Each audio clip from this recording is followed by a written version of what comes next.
Hello everyone, I am Ryan Carr out here at YMCA Camp Weaver, or also known as Cabbage, and I am the Outdoor Education Director here at YMCA Camp Weaver. We've really been missing all of our school field trips that we usually have this spring, but camp goes on and we're still working on getting our big garden up and ready to go. So today I thought that I would share with you our process of planting some seeds here in our greenhouse. You can see behind me, I am inside of a clear building. And you might even notice that above me there's this darker section. That's actually a sunshade that we have on our greenhouse in order to reduce the amount of light that comes in, just because it gets really toasty in here if we take that off. A little bit too toasty for some of our plants. So today what we're going to be doing is planting into this seed starter right here, and you'll notice that it has a bunch of little individual cells. I went ahead and pre-filled them with some of our starter dirt, and our starter dirt is just a little bit of dirt from our garden, a little bit of compost that we've made from our horses here at Camp Weaver. They leave us some nice manure piles. We actually clean that up and compost it and use it as fertilizer in our garden. And I'm going to be planting 3 different things today. I've got a couple of different seed packets. The first one here is some garlic chives. I really like chives because they come back year after year and they're really pretty. They often have, the garlic chives have this pretty white flower on them, and then our other chives actually have a really pretty purple blossom, which is an herb that you can cut up. A lot of people use them on mashed potatoes or in their baked potato, things like that. I'm also planting some Swiss chard, which is a little less common. You might not have heard of Swiss chard before, but it's a leafy green that grows up nice and dark and green, and then the stem of it actually is a bright red color, and they're really pretty, and they're also really good to add to a salad. And then the last thing that I'm going to be adding today is some basil. If you like Italian food, you've probably come across basil before. A lot of people use it in their sauces as they're making spaghetti and things like that. And it comes up really pretty. It grows really well in our garden here.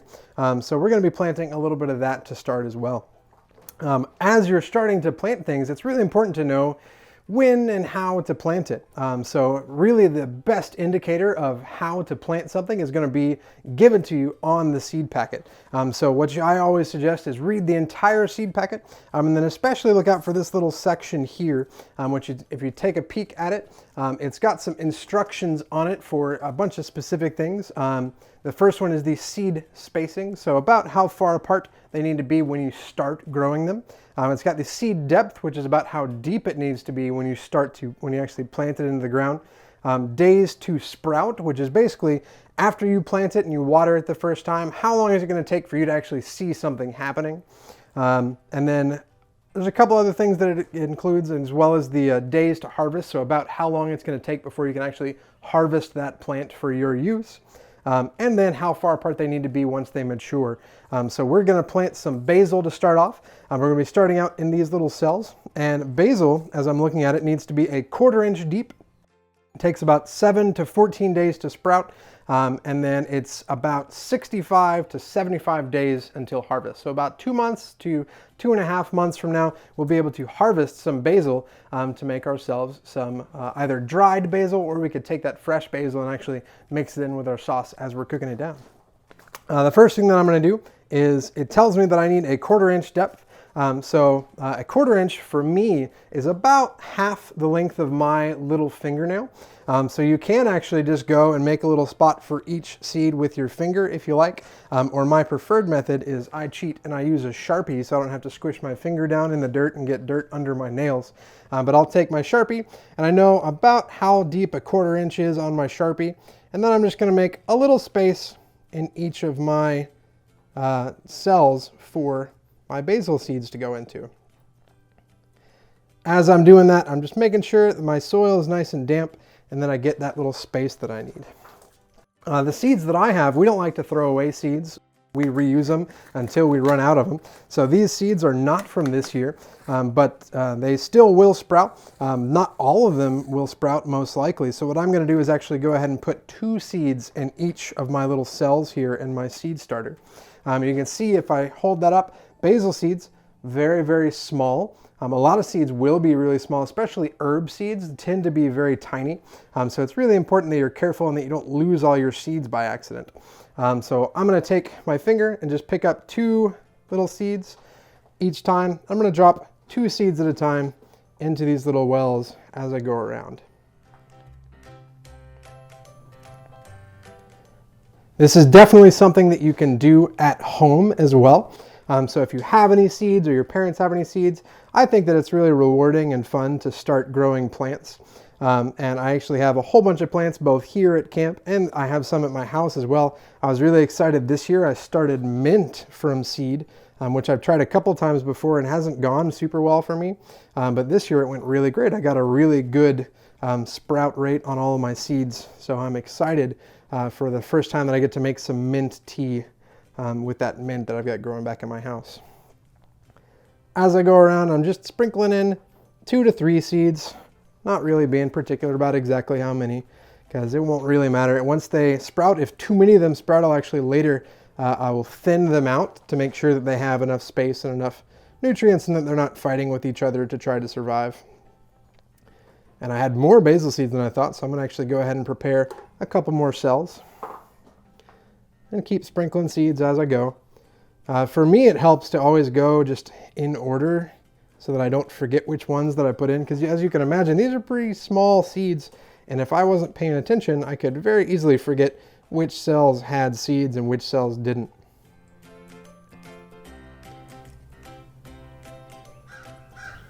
As I get here to the end, what I'm gonna do, take my last seeds, sprinkle a couple extra in these little cells, and then now I've got them down in their little wells where they're starting out. I'm just gonna come back by and just really gently cover them up in those cells. Give them a little squish down, not a whole lot, but just a little tamp just to make sure that the soil is nice and compressed and squishing up against them. I don't want it so squished that air can't move around in there and it's not allowing water to move. But I also don't want the seeds just laying on top of the soil mixture.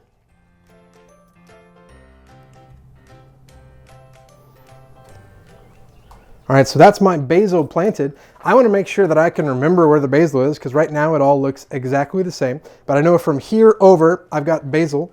So I'm going to take a little seed marker that I've got, which is just a little white arrow right here. And I'm just going to write basil on it.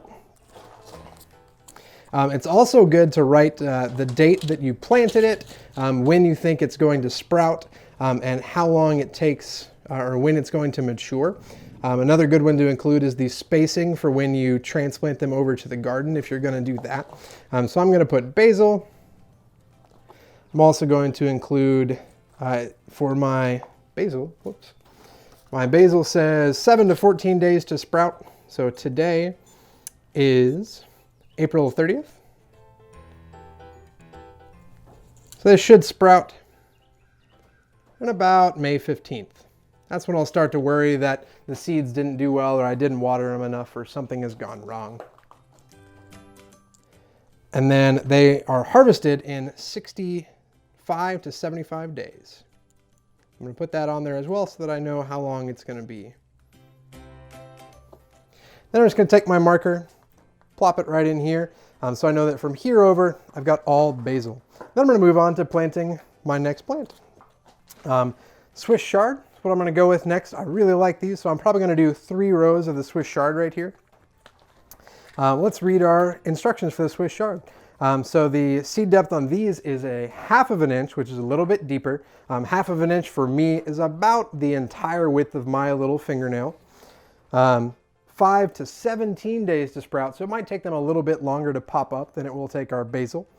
But they will be mature a little bit faster, so it's about 55 days until harvest, and then about a foot apart when we're transplanting them into our garden.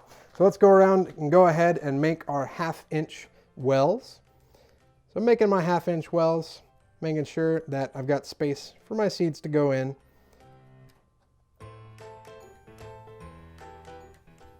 In those 3 rows. Then I'm going to take my Swiss chard, open up my bag, and then just pour some seeds out into my hand. Swiss chard seeds are much larger, and they're actually pretty interesting looking. I'll see if I can't hold them up to the camera so you can kind of see. They're kind of like round little balls, a little bit smaller than peas, but they've got little kind of like spikes jutting off all around the edges from them, which is pretty cool. It's really neat to see how different seeds look, and how this little package right here is going to turn into a completely different plant in the little package that I just planted over here. So I'm going to go by with my Swiss chard, and once again, I'm probably going to do 2 of these in each of these holes. It's a little bit easier for me to make sure I actually am putting 2 in with the Swiss chard because they're so large that I can actually individually pick up the seeds rather easily. This is not the only planting method that we use at camp. Hopefully in the coming weeks I'll get to show you some others. It's getting to the time now where we can start planting directly into our garden.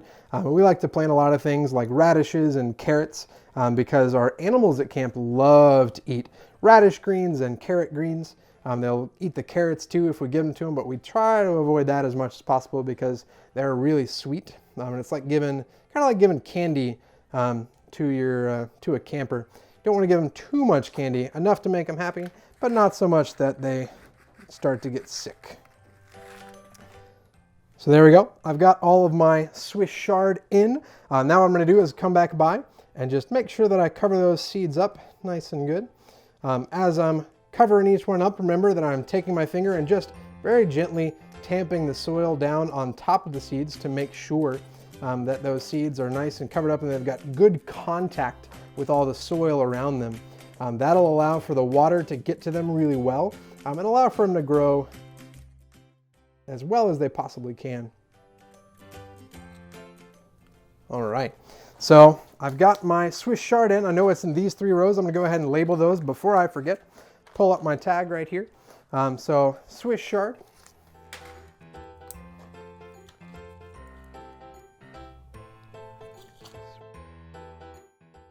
As I'm labeling that, I'm going to make sure that I remember that they are going to take about 2 weeks to pop up, and then about 55 days in order to reach full life terms so that we can start harvesting them.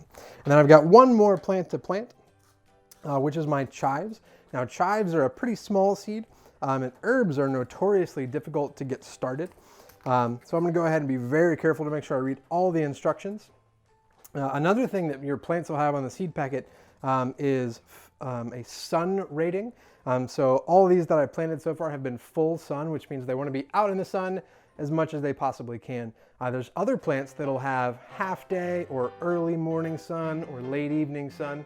And those you want to plant in specific places where they'll be shaded at parts of the day so that they won't get too hot.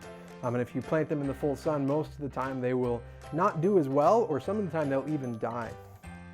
But my chives, it's 80 to 90 days to harvest, so about 3 months to harvest. At full height, they'll be about 2 feet, so about 2 feet off my table would be about that tall. And their planting depth is about 1/4 of an inch. So we're gonna go back around and just make a nice little tiny well in each of these for my chives to go into. I'm really excited about the chives, both because they're really pretty and because I love getting to take them and put them on mashed potatoes or in my baked potatoes. They make it really pretty, they give it a slight oniony flavor. And another thing that's really cool about them is our honeybees at camp just love our chives. They also love going over to our thyme. I'll show you the chive seeds, but you can see they look very, very similar to the basil seeds. They're a pretty small black seed, but the chive seeds are a little bit more angular, a little sharper looking than the basil seeds were. So I'm going to flip those over. And we're going to go ahead and do 2 in each of our little wells to make sure that hopefully at least 1 plant will sprout in each of the wells. And as I'm going through, you might notice that in my soil there's a lot of different stuff. There's different organic matter, like right here there's a wood chip, there's a wood chip. We have all sorts of stuff in our soil, and as long as it's not other competing plants, we just leave it in there to continue to break down and to help give nutrients to those plants. You might notice that the soil is pretty dark. Before we started, I actually added some water to this soil just to make sure that it was nice and moist for starting out. You don't want it to be dry. So I actually made it a little bit moist in one of our big buckets over here, and then I mixed it all together with a shovel so that it was not like soggy, but kind of damp, so that as I was getting going, the soil's already got a good moisture level, and when I water it in, it will not need that much water to be poured over it. So I've got my seeds in. I'm gonna go ahead and close up those little spaces with my chives in them, and I'm gonna hope that all my chives are gonna come up. And once I get those all closed off, I'll go ahead and make a tag for my chives so that I don't forget what these are. So chives, remember I'm going to put some extra information there on the back that I'm taking from the seed packet. So my chives are 80 to 90 days for harvest. And when I plant them, they need to be about 3 inches apart when I thin them out. So when I'm placing them out in my garden, I need to make sure they're at least 3 inches apart. So I put my 3-inch spacing on there. Awesome. And then I'll put that in right there. My last step for today is to make sure that all of the seeds are well settled where they need to be. And as you can see, I'm going to pick this up just to show you. All of my cells are all separated on the bottom, and there's a container down there underneath them that'll catch any excess water and allow the dirt to soak that water back up if the dirt dries out. I'll grab my watering can from right next to me. I'm just going to really gently do what's called watering in my seeds. So the water is going to allow the soil to settle around the seeds and allow the seeds to soak up enough moisture to let the seeds know, hey, it's time to start growing. I hope that you at home get a chance to start growing something at the house. You don't have to do as many as I'm doing. We've got a big outdoor garden, but if you want to do just a couple of plants to have at your house, it's a really fun and rewarding activity. And I hope that you all have a great day. Thanks. Bye.